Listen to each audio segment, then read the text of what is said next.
Is R R R. வணக்கம் sir. வணக்கம் பாலா அவர்களே. வெல்கமிங் கல்லா கண்ணாடி fans to R R R. இது இன்னைக்கு யாரு டிசி வின்னான்னு நிறைய பேர் கேட்டாங்க. இல்ல ஈசி வின்னு. டிசி தான் வின்னு, ஆனா ஈசி வின் அப்படின்னு சொல்லிட்டு கண்டிப்பாவே வந்து ஒரு நல்ல மேட்ச் சார். இன்ட்ரெஸ்டிங்கா இருந்துச்சு. டெல்லி கேபிட்டல்ஸ் மாதிரி சில டீம்ஸ்லாம் வந்துட்டு என்னப்பா இவங்க ஒரு டஃப் ஃபைட்டே கொடுக்க மாட்டாங்கன்னு இருந்தப்ப ஒரு 2021க்கு அப்புறம் அந்த ஸ்ரேயஸ் ஐயர், ரிக்கி பாண்டிங் காம்பினேஷன்ல அவங்க ஒரு உள்ள வந்தாங்க. அதுக்கப்புறம் இந்த வருஷம் மறுபடியும் திரும்ப ஒரு ப்ராமிசிங்கான ஒரு கேம் பிளேவை காட்டுறாங்க சார். 2 மேட்ச்ல 2 விக்டரி. இன்னைக்கு மேட்ச் எப்படி இருந்துச்சு? இன்னைக்கு மேட்ச் வாஸ் பிரில்லியன்ட். இதுல என்ன ஃபீச்சர்னா 2 இம்பார்ட்டன்ட் திங்ஸ் வந்து பவர் பிளேல எஸ்ஆர்ஹெச் கர்டெயில் பண்ணீங்கன்னா அவங்க அப்புறம் என்ன பண்றாங்க அதையுமே அவங்க சபாஷ் சொல்லணும். எதுக்குன்னா பவர் பிளேல ஃபெயில் ஆகி கூட அவங்க 165 வந்துட்டாங்க. அது வந்து நல்ல விஷயம் தான், சும்மா கிடையாது. ஏன்னா அது கடைசியில இவரு அனிகேட் வந்து பியூட்டிஃபுல்லா ஆடி கிளாசன் கொஞ்சம் கொஞ்சமா வந்துட்டாங்க. அது நல்ல விஷயம். பட் பவர் பிளேல நீங்க விக்கெட் எடுத்தீங்கன்னா கம்ப்ளீட்டா ஸ்லம்ப் ஆகுது. ஏன் சொல்றேன், அந்த அனிகேட்டுடைய கேட்சை மட்டும் பொறையில் பிடிச்சிருந்தாருன்னா அவர் பிடிக்காததுனால அவங்க கேப்டனே அவர்கிட்ட நீங்க உள்ள போயிட்டு வரையல அப்படின்ட்டாங்க. நீங்க உள்ள போறேன் அப்படின்ற லெவலுக்கு ஒரு ஈஸி கேட்ச. ஆக்சுவலா அவர் அந்த கேட்சை விட்டது எப்படி இருந்ததுன்னா, அந்த ஃப்ரெண்ட்ஸ் படத்துல வந்து வடிவேலு அப்படின்னு சுத்தினே இருப்பார், மேல இருந்து ஒரு சுத்தி வந்து தள்ள விழும்ல, அந்த மாதிரி 8 போட்டு எனக்கு எப்படியா லைசன்ஸ் கொடுங்க வண்டிக்கு அப்படின்னு கேட்டார். ஈஸியஸ்ட் கேட்ச் அவர் விட்டார். ஸோ அது ஒண்ணு. தட் இஸ் பவர் பிளேல வந்து உங்களை வந்து ஒரு மாதிரி அடக்கிட்டோம்னா உங்களுக்கு ரொம்ப கஷ்டப்படுறீங்க, திணறீங்கன்றது ஒண்ணு ப்ரூவ் பண்ணாங்க டிசி எஸ்ஆர்எச் விஷயத்துல. டிசி உடைய ஃபீல்டிங் குவாலிட்டி அவுட்ஸ்டாண்டிங் பாஸ். ஒரு ஆஸ்திரேலியா நியூசிலாந்து லெவலுக்கு அவங்களோட டீம் அது வந்து ஃபண்டாஸ்டிக்கா இருந்து அந்த ஃபீல்டிங் பத்தி டீடைலா பேசும். கண்டிப்பா சார். சார் எனக்கு என்னன்னா மிச்சல் ஸ்டார்க்க வந்து ஒரு ஸ்ட்ரைட் 3 ஓவர்ஸ் போட வச்ச டெசிஷன் ஆஃப் அக்சர் பட்டேல் ரொம்ப சூப்பரா இருந்துச்சு சார். நம்ம போன மேட்ச்ல பேசியிருந்தோம், ஏதோ ஒரு கேப்டன் வந்து ஏன் இவர் வந்து நல்லா போட்டு இருந்த போல டக்குன்னு கட் பண்ணாருன்னு சொல்லி நீங்க கேள்வி கேட்டிருந்தீங்க. அது வந்து இன்னைக்கு இவர் வந்து மிச்சல் ஸ்டார்க்கு ஒரு 2 ஓவர் கடைசியில 2 ஓவர் இங்க நான் ஒரு டெம்ப்ளேட் வச்சிருக்கேன் அப்படின்னு அவரை கட் பண்ணாம சரி 3வது ஓவர் போடுங்க, எனக்கு இன்னும் முக்கியமான விக்கெட் டிராவிஸ் ஹெட் விக்கெட் வேணும், நீயும் ஆஸ்திரேலியா அவரும் ஆஸ்திரேலியா, ஏற்கனவே ஒரு 5 தடவை நீ கழட்டி இருந்த ஸ்டாட்ஸ் சொல்லுது, நீ தான் அவர் அவுட் ஆகணும்னு சொல்லி டிராவிஸ் ஹெட் அவுட் ஆகிற வரைக்கும் எனக்கு தெரிஞ்சு அந்த ஓவர்ல அவுட் ஆகலாம் இன்னொரு ஓவர் கொடுத்துருப்பாருன்னு நினைக்கிறேன். சோ அந்த பிளான் டு இவருக்கு இவர்தான்ற அந்த பிளான் நல்லா போயிட்டு இருக்கிற ஸ்டாப் பண்ணக்கூடாதுன்ற அந்த விஷயம் வந்து பாராட்ட வேண்டியதா இருந்துச்சு சார். ஒரு கேப்டன் கோலியாவோ இல்ல தோனியாவோ ரோஹித் சர்மாவோ இருந்தா அந்த பாலிசியை கரெக்டா ஃபாலோ பண்ணுவாங்க. ஏன்னா ஒருத்தர் வந்து பவர் பிளேல வந்து ராட்சசத்தனமா கொடி கட்டி பறந்துருக்கிற ஒரு டீம்ல டென்ட் கிரியேட் பண்ணிட்டாரு. ஒரு ரன் அவுட் ஆயிடுச்சு, பியூட்டிஃபுல் ரன் அவுட் விப்ராஜ் அடிச்சது. அவங்க பாட்டு கேஷுவலா முதல்லயே ஹெசிடேஷன், அந்த சிங்கிளுக்கே ஹெசிடேஷன். அப்புறம் நீங்க எங்க போய் ரீச் பண்றது? டிராவிஸ் ஹெட் அரைவரியா போலாமா வேணாமான்னு கெஸிங்ல விட்டாரு. அந்த ரன் அவுட் பியூட்டிஃபுல் அடிச்சார். ஒரு சிங்கிள் ஸ்டம்ப் ஆங்கிள் அதுல பியூட்டிஃபுல் அடிச்சார் அந்த ரன் அவுட். ஓகே, அது ஒரு பக்கம். அதுக்கப்புறம் இவர் வந்து பியூட்டிஃபுல்லா ஸ்கொயர் கட். இப்ப நீங்க பாத்தீங்கன்னா ஒரு டீப் பாயிண்ட் ஆன் த ஃபென்ஸும் ஒரு டீப் விக்கெட் ஆன் த ஃபென்ஸும் வச்சுட்டு பவுன்ஸ் எப்பயுமே பண்றாங்க எல்லா பேட்ஸ்மேனுக்கும். ஒண்ணு கட் அடிப்பாங்க இல்ல புல் அடிப்பாங்க. இந்த ரெண்டுத்துல நிறைய பேர் வந்து ஃபென்ஸ்ல கேட்ச் ஆகுது. அதுல பியூட்டிஃபுல்லா இஷான் கிஷன் லவ்லியா ஸ்கொயர் கட்ல லிவர் பண்ணி எடுத்தாரு. ஓகே, இதுல ஏற்கனவே போன ஃபைனல்ஸ்ல பாத்தீங்கன்னா ஒரு டெவாஸ்டேட்டிங் டெலிவரி போடு ஹெட் எடுக்கிறது நம்ம போட்டு ஒரு போல்ட் எடுத்தார், டர்ன் இன்சைட் அவுட். நம்ம யாரு ஸ்டார்க்கு. ஓகே, இந்த தடவை ஸ்டார்க்கை வந்து கட்டடிக்கு போய் கிளவுல பிரஷ் பண்ணிட்டு லவ்லி கேட்ச் இவர் பிடிச்சார் KL ராகுல். அதனால ஹெட்ன்றது ஒரு பயமுறுத்துற ஒரு யானை லெவல். அவர் வந்தாருனாலே பயங்கரம்ன்றச்சு. இவர் ஸ்டார்க்கா ஷார்க்கானே தெரியல. ஷார்க் ஸ்வாலோஸ் ஹெட் அப்படியே கவின மாதிரி இருந்தது பியூட்டிஃபுல்லா. ஸோ அந்த முதல் 6 ஓவர்ஸ்ல ஸ்டார்க் வந்து ஒரு ஸ்கேரை கிரியேட் பண்ணிட்டார். ஸோ பெரிய நல்ல கேப்டன்ஸ் என்ன பண்ணுவாங்க, விக்கெட்ஸ் விழுந்து இருக்கு, விக்கெட் எடுக்கிறவங்க இப்ப நீங்க கட் பண்ணிட்டு நீங்க அவரை கடைசியில வச்சுக்கலாம்னு நீங்க போனீங்கன்னா நீங்க ரொம்ப டிஃபென்சிவ் ஆட்டிடியூட்லன்ட்டு அவங்களுக்கு ஒரு கான்பிடன்ஸ் வரும். ஓஹோ அப்படியா, அப்ப நம்ம அடிப்போன்ற ஒரு பயம் இருக்கு அவங்களுக்கு. கிடையவே கிடையாது. அப்படியே உடம்பு பிடிக்கிறோம் அப்படின்ட்டு பண்றதுதான் இதை கண்டினியூ பண்றது அந்த best bowler. So it worked really well for them. Sir Abhishek சர்மாவோட அந்த ரன் அவுட் எனக்கு எப்படி இருந்துச்சுன்னா பார்க்கும்போது அவர் திடீர்னு சிங்கிள் வா அப்படின்ன உடனே அபிஷேக் சர்மா சிங்கிள் அப்படின்னா அது என்னது, அது எப்படி ஓடணும், அது எப்படி, ஏன்னா இவங்களுக்கு 6-4 தவிர்த்து வேற எதுவும் அடிச்சு பழக்கம் கிடையாது. ஸோ திடீர்னு ஒரு சிங்கிள் ஓடணும்னா அபிஷேக் சர்மாக்கு அதெல்லாம் எனக்கு சொல்லி தரலையேடா, எனக்கு என்னடா திடீர்னு அப்படின்ற மாதிரி. சம்டைம்ஸ் லவ்வர்ஸ் எல்லாம் பாத்தீங்கன்னா அவங்க எதிர் பிளாட்ஃபார்ம்ல இருப்பாங்க. டிக் டிக் டிக் பாட்டுல கூட பூ மலர்ந்தினா நடந்துட்டு போன் மயிலே அந்த பாட்டு பாத்தீங்கன்னா கமல் இப்படி கிராஸ் பண்ணி போயிட்டு திரும்பி வருவாரு, மாதவி பண்ணிட்டு அப்படி போவாங்க. அது மாதிரி அவ வராதான் வரலையா ஒரே போறீங்களான்னு ரோடு கிராஸ் பண்ற மாதிரி ஏதோ பண்ணிருந்தாங்க காமெடி. அதுலதான் கொஞ்சம் லேட் ஆச்சு. ரொம்ப கிளியரா ரீப்ளே எல்லாம் பார்க்கறது முன்னாடி அம்பையர் அவுட் கொடுத்துட்டாரு, ரன் அவுட் அதை கொடுத்துட்டாரு. ஸோ அது அபிஷேக் சர்மா போனது, இஷான் கிஷன் போனது. 3 left handers, most dangerous 3 left handers அவங்க அசால்ட் அடிச்சுட்டாங்க. அதுலயே அவங்க ஒரு பாதி மேட்ச் வின் பண்ண மாதிரி போச்சு. பட் இருந்தாலும் அந்த அனிகேட் வந்து அன்னியன் கேட் மாதிரி ஒரு ஆட்டம் ஆண்டார்.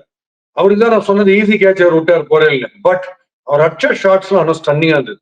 பிகாஸ் அக்சர் பட்டேல் இவ்வளவு நான் சேலண்டா நிறைய பேரால் அடிக்க முடியாது. ரொம்ப ஃபிளாட்டிஷ் அண்ட் குயிக். அவரை வந்து டிசைட் பண்ணாருன்னா பேக் ஃபுட்ல அப்படியே சிக்ஸ். கிளாசன் எப்படி பேக்ல சிக்ஸ் அடிப்பாரோ அந்த மாதிரி வச்சார். ஸோ அது கிளாசன் அவுட் ஆகாம இருந்திருந்தா 200 வந்துருக்கும் ஸ்கோர் டெஃபினட்டா. ஏன்னா நான் நினைக்கவே இல்லை இப்படி ஒரு ஃபெயிலியர் பவர் பிளேக்கு அப்புறம் இப்படி ஆடுவாங்களான்னு. பட் அது கரெக்டா ஒரு மாதிரி சைக்கலாஜிக்கலா டவுனே 160 பிளஸ்ல வந்து நின்றுது. பரவாயில்ல, அணிக்கே வருமா வந்து நான் தான் அணிக்கே வந்துட்டேனே, அணிக்கே அடிச்சிட்டேனே அப்படின்னு சொல்லாம மொத மேட்சும் அடிச்சாரு, இன்னைக்கும் அடிக்கிறாரு. அவர் வந்து ஒரு நல்ல டேலண்ட் ஸ்கவுட் பண்ணிட்டாங்க சார் எஸ்ஆர்எச். அவர் வந்து இந்த போபால்ல வந்துட்டு இந்த மத்திய பிரதேஷ் பிரீமியர் லீக்னு ஆடி இருக்காரு. அதுல ஏதோ ஒரு 5 இன்னிங்ஸ்ல 200 சச் ரன் அடிச்சாராம். சோ அதை பார்த்து இவங்க உடனே இம்ப்ரெஸ் ஆகி அப்புறமா அவரை கூப்பிட்டு வச்சு ஆடி பார்த்து நல்லா பண்றாரு அப்படின்னு இவர் வந்துட்டு அந்த இதுல தூக்கி இருக்காங்க. இவங்க பிளான் பண்ணி தான் எஸ்ஆர்எச். அது ஒர்க் அவுட் ஆயிருக்கு. அனிகே கிட்ட எப்படி ரெகக்னைஸ் பண்ணான்னு அனிகே கேட்டேன் அப்படின்னு இருக்காரு. உடனே அனிகே உள்ள வந்துருங்க அப்படின்ட்டாங்க. Right sir. ஆனா நிதிஷ்குமார் ரெட்டியோட ஷாட்லாம் வந்து எனக்கு ரொம்ப அன்னெசரியா பட்டுச்சு சார். அவர் வந்து ஒரு விக்கெட்டை த்ரோ பண்ற மாதிரி. பிகாஸ் எனக்கு எஸ்ஆர்எச்சோட மொத்த பேட்டிங் நம்ம சொல்லலாம், ரைட், ஓகே, என்னதான் நீங்க தடுமாறினாலும் உங்களுக்கு நம்பர் 8 வரைக்கும் ஒரு ஹிட்டர் இருக்காங்க, பேட் கமின்ஸ் வரைக்கும் ஒரு ஹிட்டர் இருக்காங்க, நீங்க எப்படியோ கன்வெர்ட் பண்ணி 160 170 வந்துருவீங்கன்றது ஓகே சார். பட் ஆனா கையில 4 ஓவர் இருந்துச்சு. அவங்க 16 ஓவர்ஸ் முடிவுல கிட்டத்தட்ட அவங்க வந்து 10 ரன்ஸ் ஓவர் 150 சம்திங் 160 கிட்ட இருக்கிறாங்க. 4 ஓவர் கையில இருக்கு. அந்த 4 ஓவர் வந்து 12 to 15 ரன்ஸ் ஓவரை வந்துட்டு ஆக்சலரேட் பண்ணி அடிக்கிறதுக்கு பேட்ஸ்மேன் இல்ல. 9 விக்கெட் 10 அது நீங்க வந்து குறை சொல்லக்கூடாது. இந்த மோல்டர்னு ஒருத்தர் ஆக்சுவலா ஓல்டர்னு பேர் இல்லைங்க, எல்டரோ ஓல்டரோ. அவர் டிரா காட்டிட்டார் கிளீனா. அவர் டிஃபென்ஸ் வந்து பிச்சுக்குள்ளேயே ஆடுறாரு. அந்த மாதிரி ஆனா நீங்க ஒண்ணும் பண்ண முடியாது. அவன் வந்து கெடுத்துட்டாங்க, நீங்க சொல்ற மாதிரி நியூட்ரலைஸ் பண்ணிட்டாங்க. கடைசியில் அடிச்சிருக்கணும் டெஃபினட்டா. ஹர்ஷல் பட்டேல் எல்லாம் கூட அடிக்கிறாரு. பட் இந்த ஃபீல்டிங் பத்தி நான் உங்களுக்கு கண்டிப்பாக சொல்லணும் பாலா. என்னன்னா ஃபர்ஸ்ட் ஃப்ரேசருடைய கேட்ச் எடுத்துப்போம். ஃப்ரேசர் வந்து அனிகேட்டோட கேட்சை பிடிச்சார்ல, அதெல்லாம் அந்த மாதிரி கேட்சை பிடிச்சிட்டு நீங்க பாத்தீங்கன்னா அந்த கேட்சை ஜம்ப் பண்ணது ஃபர்ஸ்ட் ஒரு 3 அடி ஏர்ல ஜம்ப் பண்ணி பிளக் பண்ணிட்டார். ஷுவர் 6 இல்ல, அந்த ஃபீல்டர்ல அது 6. இவர் தடுத்து இன்டர்செப்ட் பண்ணிட்டு பொடிச்சிட்டு கீழே வரும்போது ஃபாஸ்டஸ்ட் டர்ன் எங்கன்னா ஃபென்ஸ் கிட்ட இங்க கால் மிதிக்குதா கால் படுதா அப்படின்னு பார்க்கறது குயிக்கா டர்ன் பண்றாரு. ஸோ நாம எங்க நிக்கிறோம், பின்னாடி ஹீல் வந்து ஒரு ஸ்டெப் வச்சாலே பட்டுருமா படாதா, குதிச்சுட்டு கீழே ரொம்ப என்ன ஆகும், இத்தனை ஓடுது ஒரு மைண்ட்ல. So fabulous catch. அதாவது அநியாயம் மூளை அந்த கேட்சை பிடிக்கும் போதுன்றது ரொம்ப பிரமாதமா தெரிஞ்சது. அசால்ட்டா பிடிச்சார், பியூட்டிஃபுல் கேட்ச், பிரேசர் பிடிச்ச கேட்ச். தென் நம்ம ஃபேஃப் கேட்கவே வேணாம். ஃபேஃப் டியூப்ளசி நீங்க லாங் ஆஃப்ல ஃபேஃப் இருக்காருன்னா உங்களுக்கு சிக்ஸர் அன்னைக்கு ஒரு 5 குறைஞ்சதுன்னு அர்த்தம். எப்படி இருந்தாலும் இப்படி பாம்பு டான்ஸ் ஆடினே இருப்பார் லாங் ஆஃப்ல. அது சிஎஸ்கே ஒரு பெரிய பிளஸ்ஸா இருந்தது. அந்த பாம்பு டான்ஸ்ல எல்லா கேட்சும் பிடிச்சிடுவாரு. அக்சர் பட்டேல் பிடிச்சது மேக்னிபிசன்ட் கேட்ச். வேர்ல்ட் கப்லயே ஆஸ்திரேலியா அகேன்ஸ்டா பவுண்டரியில ஒரு 100 கேட்ச் டாப் கிளாஸா பிடிச்சாரு. அந்த மாதிரி பிளாட்டா போயின்னு இருக்கு. ஸோ 2 ஹை கேட்ச் பத்தி பேசினேன். அது ஃபேப் டியூப்ளசி பிடிச்சது, இவர் பிடிச்சதும். பிளாட்டா போற கேட்ச்ல இந்த பியூட்டிஃபுல்லா பால் ஆன்டிசிபேட் பண்ணி என்ன ஸ்பீட்ல போறது, எவ்வளவு தூரம் டைவ் அடிக்கலாம் அப்படின்ட்டு ஃபண்டாஸ்டிக்கா டைவ் வச்சு அக்சர் பட்டேல் பிடிச்ச catch classic. Is always a classic fielder. கிட்டத்தட்ட ஜடேஜா ஒரு 80% ஃபீல்டிங்னு வச்சுங்களேன். அது டூ குட். ரொம்ப பாராட்ட வேண்டியது விப்ராஜ் ஒரு கேட்ச் பிடிச்சா தெரியுமா. விப்ராஜ் பிடிச்ச கேட்ச் வந்து பால் அடிச்சு ஆங்குலரா வந்துட்டு இருக்கு. இவருக்கு இப்படி தலை உடம்புலாம் வேற பக்கத்துல இருக்கு. இவரோட லெப்ட்ல இருந்து ஒரு பால் வரும்போது நார்மலா இந்த மாதிரி கேட்ச் பிடிச்சு கையை நீட்டி பிடிக்க வேண்டியிருக்கும். இவர் கையை நீட்டும் போது அந்த பால் சர்ப்ரைசிங் ஆப்போசிட்டா உடம்பு கிட்டே வந்துச்சு. அதை இப்படி உடம்ப ஸ்லாண்ட் பண்ணி அந்த கேட்சை லாச் ஆன் பண்ணாரு. அதுவும் அவுட்ஸ்டாண்டிங்கா இருந்தது. So the art of taking high catches or flat catches அதை கிளாசிக்கா டெமான்ஸ்ட்ரேட் பண்ணாங்க. அந்த ஒரு கேட்ச் விட்டதுக்கு காம்பன்சேட் பண்ணதுக்கு அவுட்ஸ்டாண்டிங்கா ஒரு 4 கேட்ச் பிடிச்சாங்க. ஸோ டிசி வந்து delightful catches, dramatic catches, top. Right. அவங்களோட இந்த டிராமாட்டிக் கேட்சஸ் நம்ம பாராட்ட வேண்டிய அதே நேரத்தில் சார் நான் ஏற்கனவே கேட்ட கொஸ்டினோட ஒரு கண்டினியூட்டி தான். இப்ப டிராவிஸ் ஹெட்டுக்கு ஒரு பிளான் வச்சுட்டாங்க. நீங்க சொன்ன மாதிரி வந்து ஒன்னு டீப் தேர்ட் மேன்ல போடு ஆள, இல்ல டீப் பேக்வர்ட் ஸ்கொயர் லெக்ல போடு, ஷார்ட்டா போடு, அவர் எப்படி அங்க அடிப்பாருன்னு. அவரும் சரி, அப்புறம் அந்த இஷான் கிஷானும் சரி, இவங்க எல்லாருமே அவங்க வந்து பால்க்கு ஆடுறாங்களே தவிர ஃபீல்டுக்கு ஆட மாட்டேங்கிறாங்க. நிறைய பேர் ஃபீல்டுக்கு ஆடுவாங்க. ஓ, இந்த ஃபீல்டு ஆள் இருக்காங்க, நம்ம வேற மாதிரி ஆடு. இவங்க வந்துட்டு அவங்களோட அந்த செல்ஃப் கான்பிடன்ஸை பேக் பண்றாங்க. நம்ம என்னதான் அந்த ஆள் இருந்தாலும் நம்ம ஷாட் அதான், நம்ம அதை அடிப்போம் அப்படின்னு. பட் சம்டைம்ஸ் இது பேக் ஃபயர் ஆகுது. ஸோ ஸ்லோலி கொஞ்சம் கொஞ்சமா இந்த எஸ்ஆர்எச் உடைய ஹிட்டர்ஸ் வந்துட்டு சைலன்ஸ் பண்றதுக்கு கொஞ்சம் கொஞ்சமா எல்லாருமே அந்த பிளான்ஸ் அழகா எக்ஸிக்யூட் பண்ற மாதிரி தெரியுது ஒவ்வொரு match.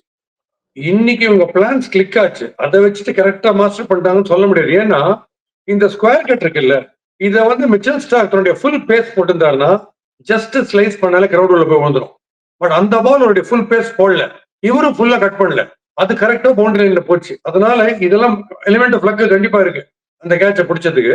And Travis head out ஆனதும் அந்த பேட் லக் தான், கிளவ் பிரஷ் பண்ணி போயிடுச்சு அந்த ஸ்கொயர் கட் பண்ணும்போது. பெருசா பிளான் பண்ணி எடுத்த மாதிரி தெரியல அந்த அந்த அவுட். மேபி இஷான் கிஷன் அந்த ஸ்கொயர் கட் ரொம்ப, ஏன்னா ஸ்கொயர் விக்கெட் அவருக்கு பிடிக்கும், ஃப்ரண்ட்ல ஆடுறத விட pull and hook plus square cut அவர் ஆடுவாரு, அதை அவர் பிளான் பண்ணி எடுத்ததா சொல்லலாம். நீங்க சொன்ன நிதிஷ்குமார் ரெட்டி ஒரு லெட் டவுன், பெரிய லெட் டவுன், எனக்கே டிசப்பாயின்மெண்ட். அவர் வந்து இந்த மாதிரி கிரைசிஸ்ல வந்து அவர் ஆஸ்திரேலியன் விக்கெட்ஸ்ல டெஸ்ட்ல பிரமாதமான நாள். அவரு down the leg side withdraw பண்ணிட்டு அந்த பால் வந்து டவுன் தி ஆஃப் சைட் போயிருக்கு, உடம்பு வெயிட் பூரா அவுட் சைட் லெக் ஸ்டம்ப் இருக்கு, அங்கேருந்து அக்ராஸ் ஆட வேண்டிய அவசியம் இல்லை, அது பாட்டம்ல பட்டுது. சார் பியூட்டிஃபுல்லா பிடிச்சிருந்த கேட்ச். ஆனா இப்படி வந்தவர் அவே ஃப்ரம் த பாடியை சும்மா கவர்ஸ் மேல ஸ்பூன் பண்ணி விட்டுருந்தாருன்னு எங்கேயோ போயிருக்கு அவருக்கு இருக்கிற பேட்டிங் குவாலிட்டிக்கு. அவர் அக்ராஸ் ஆனதால் தான் அவுட் ஆனார். ஸோ அதுதான் பெரிய டிசப்பாயின்மெண்ட். இந்த டிராவிஸ் ஹெட்டுடைய அவுட்டும் இவர் விக்கெட்டை த்ரோ பண்ணிட்டு போனது, அது அவங்க பண்ணலன்னா இன்னும் பெட்டரா ஆடிருப்பாங்க. எஸ் சார், இந்த இன்னிங்ஸ்ல வந்து தொடர்ந்து யாராவது ஒருத்தங்க அடிக்க வந்துட்டே இருக்கிறாங்க அப்படிங்கும்போது ஒரு ஸ்டேஜ்ல பாத்தீங்கன்னா வந்து இவங்க யாருமே கொஞ்சம் ஸ்லோ ஆறாங்கப்பா அப்படின்னு இருக்கும்போது அப்பதான் இந்த விப்ராஜ் வந்துட்டு ஒரு நல்ல ஒரு ஓவர் கொடுத்தாங்க கையில. அவருடைய அந்த ஒரு லேண்டிங் பாத்தீங்கன்னா வந்து ரொம்ப பெரிய லாங் ஸ்ட்ரைட்லாம் கிடையாது, அவர் ஒரு நோ பால் போட்டாரு. நான் அதை உங்கள்ட்ட கேட்கறதுக்காக தான் வந்தேன். ஒரு நோ பால் ரொம்ப சின்ன ஸ்ட்ரைட் தான், சின்னதா கால் எடுத்து வைக்கிறார், அதுக்கு அவர் ஒரு நோ பால் போட்டு அந்த நோ பால்ல வந்து அது ஃப்ரீ ஹிட் ஆகி ஃப்ரீ ஹிட்ல அவர் 4 அடிச்சு அத்த பால் 6 அடிச்சுன்னு சொல்லி அந்த புதுசா வந்து அனிகேத் வர்மாவை அழகா செட் பண்ணதே அங்கதான். ஏன்னா அவர் அது வந்து முதல் 2 பால் வாட்ச்ஃபுல்லா ஆடிட்டு இருந்தார், அவருக்கு அழகா ஒரு ஓவரை கொடுத்தாங்க. அதுக்கப்புறம் Aniket Varma went on to score to 70s வரைக்கும் போயிட்டாரு அவர். சோ அந்த ஒரு ஓவர் தான் வந்து ஆக்சுவலா கொஞ்சம் அவங்க அடிக்க வச்சது நல்லா. ஆமா, விப்ராஜ் வந்து அவருடைய போலிங் வந்து அப்படியே அமித் மிஸ்ரா ஆக்ஷன், அமித் மிஸ்ரா ஜெராக்ஸ் மாதிரி ஆக்ஷன் போடுற விதம் தான். அனிகேட் இவர் வந்து இந்த ஜீஷான் அவர் ஃபென்டாஸ்டிக்கா போடுறாரு. அவர் வந்து ரியலாவே 3 விக்கெட் எடுத்து ப்ராபப்ளி அவரை கொஞ்சம் ஏர்லியரா கொண்டு வந்திருந்தாங்கன்னா போலிங்ல அபிஷேக் சர்மாவை தைரியமா பண்றவங்க if they have the confidence in Zeeshan அவர் இன்னும் முன்னாடி கொடுத்துக்கலாம். ஏன்னா அவர் விக்கெட் எடுத்து டென்ட் கிரியேட் பண்ணிட்டு இந்த மாதிரி ஒரு ஷார்ட்ஸ் 2 கட்டம் டோட்டல் 160 இருக்கும்போது ஏர்லியா விக்கெட்ஸ் எடுக்கிறது முக்கியம். ஸோ அப்படி இருக்கும்போது ஜீஷான் அவங்க வந்து ஃப்ரண்ட்ல இருந்து கொஞ்சம் ட்ரை பண்ணிருக்கலாம், ரொம்ப நாளா போட்டது took some of the vital wickets இல்ல.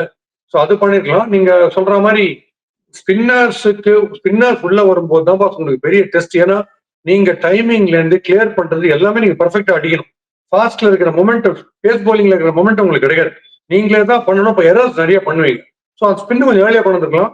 பேட் கமெண்ட்ஸ் இன்னைக்கு சரியா போல வச்சு ஒடிச்சிட்டாங்க. F2 ரேசிங் மாதிரி சும்மா Fraser and Faf, F2 racing நீ 4னா நான் 6, அந்த மாதிரி 2 பேர் பியூட்டிஃபுல். ஃபேஃப் டியூப்ளசி அந்த கட்ஸ், அப்புறம் வந்தாருன்னா கிளீன் ஹிட்டிங் ஸ்ட்ரைட்ல, அது எல்லாமே வந்து அவுட்ஸ்டாண்டிங். நம்ம சிஎஸ்கே பேர் நம்ம வந்து ரீகால் பண்றாரு, சிஎஸ்கேன்னு அவங்க என்ன மாதிரிலாம் நாக்ஸ் ஆனன்ட்டு. காஸ்ட்லியஸ்ட் மிஸ் நமக்கு சிஎஸ்கேன்னு என்னைக்குமே நான் சொல்லுவேன் ஃபேஃப் டியூப்ளசி தான் in all departments. Fielding long ஆஃப்னா ஃபீல்டு, அந்த பக்கம் சீனா அவுட் ஷோர் பிளஸ் ஷீட் டேங்கர் கிரைசிஸ் வந்துதான் ஒரு 2 நினைக்கிறேன் ஜெயிச்சு கொடுக்குது. அந்த மாதிரி ஒரு பிளேயர் கிடையதே கஷ்டம். ஆனா அந்த மாதிரி பிளேயரை சிஎஸ்கேல இருந்து ஆர்சிபி காசு கொடுத்து வாங்கி அவங்களும் விட்டாங்க. அதான் எனக்கு புரியல இந்த ஆக்ஷன்ல, எப்படி ஆக்ஷன்ல ஆர்சிபி அவங்க ரீட்டைன் பண்ணாம விட்டாங்கன்னே தெரியல. கடைசியா டெல்லிக்கு போயிட்டாரு இன்னைக்கு அவரு. சில பிளேயர்ஸ் எல்லாம் வந்துட்டு அந்த ஒரு பிரான்சைசி விட்டு இன்னொரு பிரான்சைசி போகும்போது மத்தவங்க எல்லாம் அக்செப்ட் பண்ணிக்கலாம், சில பேர் அக்செப்டே பண்ண முடியாது. இந்த இன்னொரு ஒரு ஜெர்சியில் ஐயோ நான் அதை பார்க்க மாட்டேன் அப்படின்ற மாதிரி சில பேர் இருக்கும். அந்த மாதிரி அவங்க எடுத்துட்டு என்ன பண்ணிட்டாங்க, கலாய்ச்சிட்டாங்க. அவர் கேப்டன்சின்னு ஒரு தொகுத்து நைஸா கலாய்ச்சிட்டாங்க. நீ டாஸ் போட போய் மீதி நாங்க பாத்துக்கிறோம் நாங்க, பட் அவர்கிட்டயே கொடுத்துட்டாங்க எல்லா ரெஸ்பான்சிபிலிட்டியும். அவர் கேப்டன்சி வந்து அவர் கொஞ்சம் கசப்பான இதுதான் சமாச்சாரம். அவர் not his cup of tea, but as a batter, as a fielder வேற world class T20 level. Sir before என் டுடேஸ் வீடியோ ஒரு முக்கியமான பிளேயரை பத்தி பேசணும்னு நினைக்கிறேன். யாருன்னு நீங்க கண்டுபிடிச்சிருப்பீங்க. ஒரே பிளேயர் தான், முக்கியமான பிளேயர் ஐபிஎல் ஒரு பிளேயர் தான். அவர் ஆடினது வந்து கம்மியான பால்ஸ் தான் இன்னைக்கு, ஆனா வந்து ஒரு டென்ட்டை கிரியேட் பண்ணார். யாரு அப்படின்னா KL ராகுல். என்னன்னா சார், எனக்கு KL ராகுல் இன்னைக்கு ரொம்ப பிடிச்ச விஷயம் வந்து போன வருஷம் வரைக்கும் அவர் வந்துட்டு 2023 ODI வேர்ல்டு கப்லாம் கூட மறந்துட்டு இன்னுமே அவர் வந்து நிறைய வந்து அவரை அட்டாக் பண்ணி அவர் ஸ்லோவா ஆடுறாரு இது அதுன்னு பேசிட்டு இருந்தவங்களுக்கு எல்லாம் சாம்பியன்ஸ் டிராஃபில ஒரு கம்பேக் கொடுத்தாரு. அதுல வந்து தான் யாருங்கிறத வந்து ஒரு பெரிய ஒரு இம்பாக்ட். இன்னைக்கு பாத்தீங்கன்னா ஒரு புது பிரான்சைசிக்கு வராரு. போன பிரான்சைசில பிரச்சனையாகி வாய்க்கா தகராறாயி அங்கிருந்து வெளியே வந்து இந்த பிரான்சைஸ்ல நல்ல காசு போட்டு வாங்கி கேப்டன்சியை கையில கொடுத்தாங்க, வேணான்ட்டு. எனக்கு கேப்டன்சி வேண்டாம், பஞ்சாப்ல கேப்டன்சி பண்ணிட்டேன், அங்க ஒரு பையனும் டீம் எனக்கு உருப்படியா அமையல, என் மானம் போச்சு, மரியாதை போச்சு, நான் மட்டும் தான் நல்லா அடிச்சிட்டு இருந்தேன். எல்எஸ்ஜிக்கு போனேன், சண்டையாயி போயிடுச்சு. இப்போ நான் என் கரியருடைய ஒரு ரீஃப்ரேசிங் டைம்ல இருக்கிறேன். சோ இப்போ எனக்கு இந்த கேப்டன்சி வேணாம்னு எடுத்த டெசிஷனே ரொம்ப பாராட்ட வேண்டியதா இருக்குது. ஒண்ணு, அது ரொம்ப ஒரு பெரிய பிரேவ் கால். நான் என் பேட்டிங்கை மட்டும் கான்சென்ட்ரேட் பண்றேன். வேணாம்டா கேஎல் ராகுல், இந்த கேப்டன்சி எடுத்துக்காதடா அப்படின்னு அதை தூக்கி வச்சுட்டு வந்த ஃபர்ஸ்ட் பால் ஒரு புது பிரான்ச்சைசிக்கு 4. அடுத்த பால் வச்சாரு ஒரு 6. அடுத்த பால் திரும்பவும் 4. எனக்கு வந்து அப்படியே கூஸ் பம்ப்ஸ் ஆச்சு சார் நிஜமா கேஎல் ராவோட பேட்டிங் பார்க்கும்போது. ஏன்னா பிகாஸ் எல்லாருமே உங்களை நீ இப்படிதான் ஆடுவ, நீ இப்படிதான் ஆடுவேன்னு சொல்லும்போது அதை மாத்தி காட்டுறது ஈஸி கிடையாது இல்லையா? அவர் வந்து கொஞ்சம் வந்து ஒரு கிராஃப்ட் பண்ணி ஒரு கேன் வில்லியம்சன் ஸ்டைல்ல ஆடக்கூடிய பேட்ஸ்மேன். அவர் வந்து இந்த மாதிரி ஒரு சேஞ்ச் ஓவரை இன்னைக்கு வந்த 3 பால் காட்டினது எனக்கு ரொம்ப ஹாப்பியா இருந்துச்சு சார் பார்க்க. அவரு வந்து சார் டாக்டர் பிறந்த வேலை பாஸ். அவரு வந்து வேற லெவல்ல கிரீட் இருக்காரு. அவரெல்லாம் world class, technically world class. He'll fit into any format. அவர் பாரு, அவர் ஆக்சுவலா தட்டி கொடுத்து வேலை வாங்குறதுக்கு போல அந்த ஓனர் என்ன பண்றாரு, திட்டி கொடுத்து வேலை வாங்கிட்டாரு அந்த எல்எஸ்ஜில இருந்து. அந்த கோவத்தெல்லாம் காட்டுறதுக்கு நீ எங்கிட்டயா முறைகிற, என் பேட்டிங் ஆன்சர் பண்ண அப்படின்னு சொல்லிட்டு ஒரு சூப்பரா ஆன்சர் பண்றாரு. அவருடைய கேஎல் ராகுலுடைய டாக்டர் பேர் என்னன்னு கேட்டாங்க. கேஎல் ராகுல். கேல் தானே, அதனால கேஎல் ராகுல் அப்படின்னு சொன்னேன். அதுல ஒருத்தர் மயங்க போட்டு வந்தாரு. சரி, அப்படியே திருப்பி நம்ம விஷயத்துக்கு வரோம். இந்த மாதிரி அவர் வந்து கிரைசிஸ் இருந்தாலும் சரி, ஈஸியா வின் பண்ற ஸ்டேஜ் இருந்தாலும் சரி, அவருடைய டெக்னிக் வந்து பெரிய ஃபவுண்டேஷன் பார்த்து அவருக்கு. அவரால் என்ன ஷாட் வேணா எப்ப வேணா ஆட முடியும். ஸோ அந்த கான்பிடன்ஸ் நீங்க அவரை வந்து கண்டெயின் பண்ணலான்ற மோட்ல நீங்க போனீங்கன்னா அவர் பவர் ஹிட்டிங் கிடையவே கிடையாது. அவருடைய டிலைட்ஃபுல் ஸ்ட்ரோக்ஸ் இல்ல, ஜஸ்ட் லைக் ருத்ராஜ் கைக்வாட் மாதிரி எங்க வேணா அடிச்சு ஸ்கோர் அடிச்சு மாத்திடுவார் complete game. So fabulous, super. அவர் வந்து ஓப்பனிங் இறங்காம இந்த மாதிரி ஐபிஎல்ல ஜென்ரலா நடுவுல இறங்கினது கிடையாது சார். ரொம்ப நாளா வந்துட்டு எல்எஸ்ஜி, அதுக்கு முன்னாடி பஞ்சாப் எல்லாத்தையும் ஓப்பனிங் தான் இறங்கிட்டு இருந்தார். இப்போ அந்த ரோலையும் மாத்தி 2 டவுன் 3 டவுனுக்கு வந்து ஆடுற ஒரு கெப்பாசிட்டியில வந்து இப்படி ஆடினது வந்து ரொம்ப இன்ட்ரெஸ்டிங்கா இருந்துச்சு சார். லாஸ்ட் திங், இவங்க நம்ம மிடில் ஆர்டர்ல ஆடின அவருக்கு முன்னாடி வந்து அபிஷேக் போரல் போன மேட்ச்ல வந்துட்டு கொஞ்சம் தடுமாறினாரு. இன்னைக்கு வந்து எண்ட்ல ஒரு 6 வரைக்கும் போட்டு கொஞ்சம் அவரோட போன வருஷம் இருந்த அந்த ஃபார்ம்ல இருந்து பாதியை மீதி எடுத்துட்டு வந்திருக்காரு. So looks very positive for Delhi capital so for sir இந்த வருஷம். அவரு வந்து ஸ்டப்ஸ் கேட்க வேணாம், எக்ஸ்ட்ராடினரி பிளேயர். அபிஷேக் ஒரு லவ்லி நாக், நீங்க ரீச் யூஸ் பண்ணி அடிச்ச ஷாட்ஸ் எல்லாம் ஃபேண்டாஸ்டிக். எந்த அளவுக்கு ஒரு இந்த நாக் நல்லா இருந்ததுன்னா, சாரி கேப்டன் அந்த கேட்ச் விட்டது, கேட்ச் அடி விட்ட அப்படின்னு மறந்துட்டாங்க. அந்த அளவுக்கு இந்த நாக் வந்து ரொம்ப நல்லா கவர் பண்ணிச்சது. So very smooth siding. DC event வந்து easy event, no doubt about it.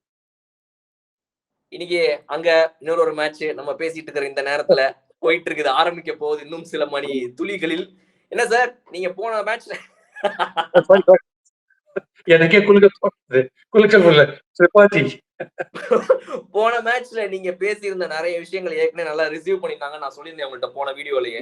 இப்போ இந்த நேரத்துல நம்ம பேசிட்டு இருக்கிற இந்த நேரத்துல அங்க டாஸ் போட்டு முடிச்சிட்டாங்க. என்ன பிளேயிங் 11 இருக்குதுன்னு லைவா அப்படியே பாத்துருவோமா? பேசிட்டே பாத்துட்டீங்களா சைட்ல? இல்ல, நான் டிவி பார்க்கல, நான் ஆன் பண்ணாதான் தெரியும். பட் ஆன் பண்ணல நான் இன்னும். ஏன்னா ரொம்ப மும்முரமா இருக்கேன், நம்ம ரெக்கார்டிங்ல ரொம்ப மும்முரமா இருக்கேன். Sir, CSK chose to bowl first, sir. Rachin Ravindra and Rahul Tripathi is still the same openers. அப்படி சரி. Ruturaj Gaikwad is in. அதை விட முக்கியம் நீங்க சொன்ன விஜய் சங்கர் is in இந்த பிளேஸ் ஆஃப் தீபக் ஹூடா. தீபக் ஹூடாக்கு பதிலா விஜய் சங்கர் உள்ள வந்துட்டாரு. அண்ட் சாம் கரனுக்கு பதிலா இன்னைக்கு ஜேமி ஓவர்டன் உள்ள வந்திருக்காரு. ரெண்டாவது change. Okay. So two changes. Conway அப்படி இல்லை போல இருக்கு, லெவல் ஆடக்கூடாதுன்னு டிசைட் பண்ணிட்டாங்க உங்களுக்கு, போராட்டம் நினைக்கிறேன். ஆனா ஓவர்டன் வந்து கொஞ்சம் போலிங்ல வெரி பிரில்லியன்ட், ஸ்லோவர் ஒன்ஸ்லாம் கொஞ்சம் பிரில்லியன்ட். So not bad. போலருக்கு போலர் எடுக்கணும்ன்ற மாதிரி பண்ணிருக்காங்க நினைக்கிறேன். இல்ல அது right. Sam Curran, but Sam Curran இல்ல, நல்ல பிரைட் சான்ஸ் இருக்கு பண்றது நம்ம, அதுல ஒன்றும் டவுட் இல்லை. விஜய் சங்கருக்கு இந்த ஆப்பர்ச்சுனிட்டி நல்லா யூஸ் பண்ணணும் நான் எதிர்பார்க்கிறேன். என்ன ஒரே ஒரு விஷயம் அவர்கிட்ட, ஒரு ஸ்ட்ரோக் நீங்க போனீங்கன்னா ஃபுல் ஃபிளெஜ்டா போயிடணும் அந்த ஸ்ட்ரோக்கு. நான் அடிக்க போறேன், தயவுசெய்து நம்புங்க, நான் டிஃபென்ஸ் ஆடலன்னு சொல்ற மாதிரி ஒரு ஸ்ட்ரோக் ஆடுற மாதிரி இருக்கு. கம்ப்ளீட் ஹீவ் அந்த ஸ்ட்ரோக்கு போனவர். அவர் போயிட்டாருன்னா அவர் வந்து he will not be a liability. அவர் வந்து ரன் ரேட் நல்லா ஜென்ரேட் பண்ணிட்டே இருப்பாரு, இன்க்ரீஸ் பண்ணிட்டே இருப்பாரு. அரைகுறையா ஷார்ட்ஸ் ஆடக்கூடாதுன்றது என்ன ஒரு எதிர்பார்ப்பு. அவ்வளவுதான். ஆப்ஷன் முடிஞ்ச டைம்ல வந்துட்டு விஜய் சங்கர் பிளேயிங் லெவன்ல வந்துட்டு வாய்ப்பே கிடையாதுப்பா, இவ்வளவு பேர் இருக்கிறாங்க அப்படின்னாங்க. இன்னைக்கு வந்துட்டு கண்டிப்பா ஒரு பிளேயிங் லெவன் ஒரு இடம் கிடைச்சிருக்குங்கும் போது கண்டிப்பா அதை அவர் நல்லா யூட்டிலைஸ் பண்ணிக்கணும். Let's wait and watch. அதான் அவர் யாருக்கு பதிலா வருவார்னு கேட்டிருந்தாங்க, இப்ப யாருக்கு பதிலெல்லாம் ஒரு வருவார் அப்படின்னு கேட்கற மாதிரி ஆயிடுச்சு. Right, okay sir. நீங்க இன்னைக்கு கிளைமேக்ஸுக்கான ஜோக் என்னன்னு கேக்குறீங்க? அதுதான் எல்லாருமே பொறுத்து இருக்காங்க. அது ஆக்சுவலா ரீசன் இன்னைக்கு கண்டுபிடிச்சேன். என்னங்க தோனியை பார்க்கறதுக்கு இவ்வளவு வரோம் நாங்க, அவர் ஏர்லியா வரணும், அவர் ஏன் நம்பர் 9 வராரு, ஏன் நம்பர் 9 வராருன்னு கேட்டுனே இருக்காங்க. அதுக்கு என்ன காரணம்? அவர் தோனி இஸ் நம்பர் 7, அவர் நம்பர் 9 வருது. அந்த கோவம் தான் இருக்கும். கவலைப்படாதீங்க, இன்னைக்கு நம்பர் 7 வந்துருது. வந்துட்டாருன்னா கண்டிப்பா அடிப்பார் 6. ஷூர். அதாவது இப்ப ஜெர்சி நம்பர் என்னவோ அந்த நம்பர்ல அவர் இறங்காம போனது பிரச்சனை. அது அப்ப நான் நிறைய பேர். அவர் நம்பர் 7 தானே, ஏன் அவர் நம்பர் 9 வராரு? அப்ப கங்குலி 99, அப்ப மேட்ச் முழுக்க வரவே முடியாது, கடைசி வரைக்கும் வெளியே நின்று இருப்பாரு. பேட் லக், மிஸ் பண்ணிட்டார் செஞ்சுரி மேட்சையும். கெயில்லாம் 333 சார், 33 மேட்ச் தான் விளையாடவே முடியும் அப்போ. Right, okay sir, thank you so much for joining. நம்ம கண்டிப்பா வந்து இந்த சிஎஸ்கே vs ஆர்ஆர் மேட்ச் எப்படி போக போகுதுங்கறத அந்த வீடியோல ரொம்ப தேங்க்ஸ். கடைசியில ஒருத்தர் பேரை சொன்னீங்க, தட்ஸ் மை கேர்ள் ஃப்ரெண்ட். நீங்க ஞாபகப்படுத்தினதுக்கு ரொம்ப ரொம்ப தேங்க்ஸ் சார். உங்க கூட பேசி இந்த ஷோவை 3 வருஷமா நடத்தி எனக்கு முடியலாம் கொட்டி போச்சு சார். எனக்கே முடி கொட்டுது இப்போ இந்த ஜோக் கேட்கும்போது. எனவே நம்ம வந்து ஹோப்ஃபுல்லி சிஎஸ்கே சூப்பர் ஆடுவாங்க நீங்க நம்புறோம். முடிச்சு நம்ம அதை அலசுவோம், என்னென்ன நடக்குதுன்றது வித் ஃபன் அலசுவோம். நம்ம எதுவும் ரொம்ப சீரியஸா பார்க்க வேணாம், ஒரு ஜாலியா ஒரு மூவி மாதிரி பார்ப்போம். மறுபடியும் சந்திப்போம். Favourite RRR.